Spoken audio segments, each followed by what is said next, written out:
Brian Norman Jr. just put not only the welterweight division, but the boxing world on notice with his knockout win over in Japan against Jin Sasaki, as that was a knockout already heralded as potentially the knockout of the year.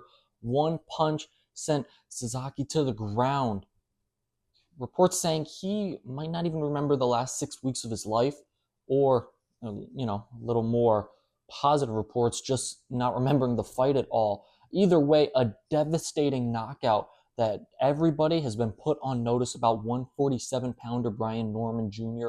Of course, he already has a strap at 47. He's been in the news previously, but not mostly because of his fighting, but because of who he could fight. That's the question here today, as one of the opponents he could have fought at 47, Jaron Boots Ennis, announced a day before the Norman fight he was going up to 54.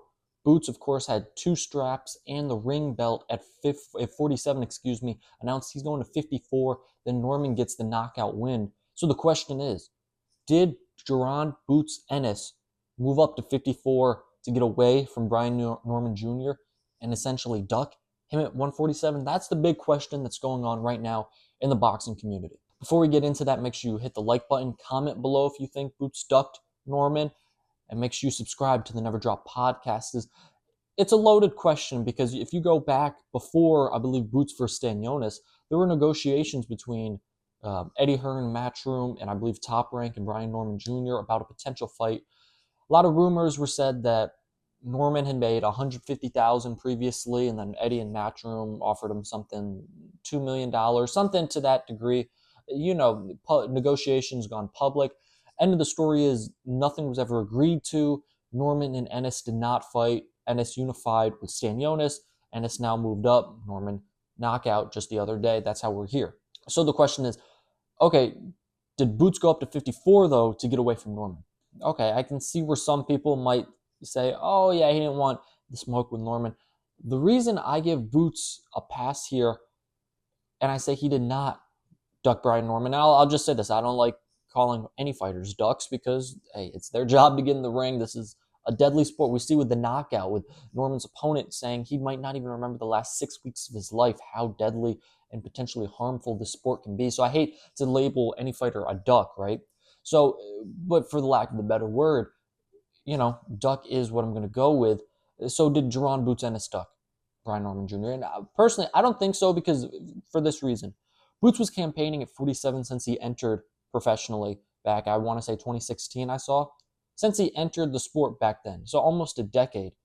Say if he was at 140 to start his career, then came up to 47 for a couple fights, and then Norman has this performance and he goes to 54, then I'd say, oh yeah, he didn't really want the smoke with Norman. But he's been campaigning at 47, and we've been saying he should go to 54 for about a year now. Heck, Boots even said after his November win against Karen Chukadzan in the rematch, I immediately was like, I should go to 54, stayed for one more fight at 47.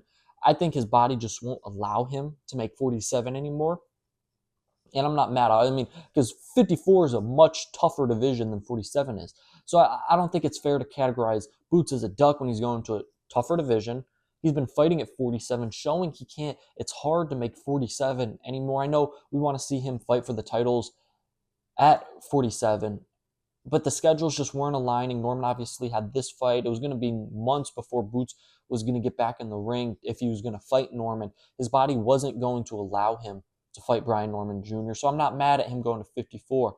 For Brian Norman, you got to say, I can see from his point of view as well, man, you're talking all this, you want to unify. Even after the Stanionis fight, you're saying, oh, let me talk to my people, see whether or not I should stay at 47.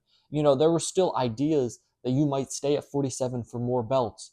And now, right when I have my fight and then the performance that comes after, you move to 54. I'm not a fan of that, right?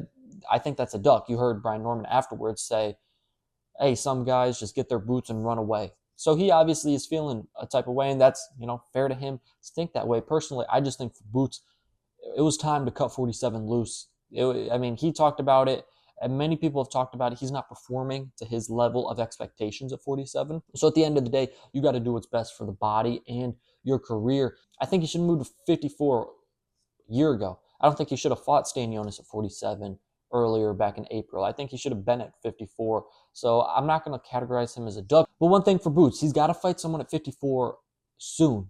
He's not going to get a shot against a title holder in his first fight at 54. That's just not going to happen. But you got to fight somebody soon because for Boots, his brand, to a degree, in the ring, superstar.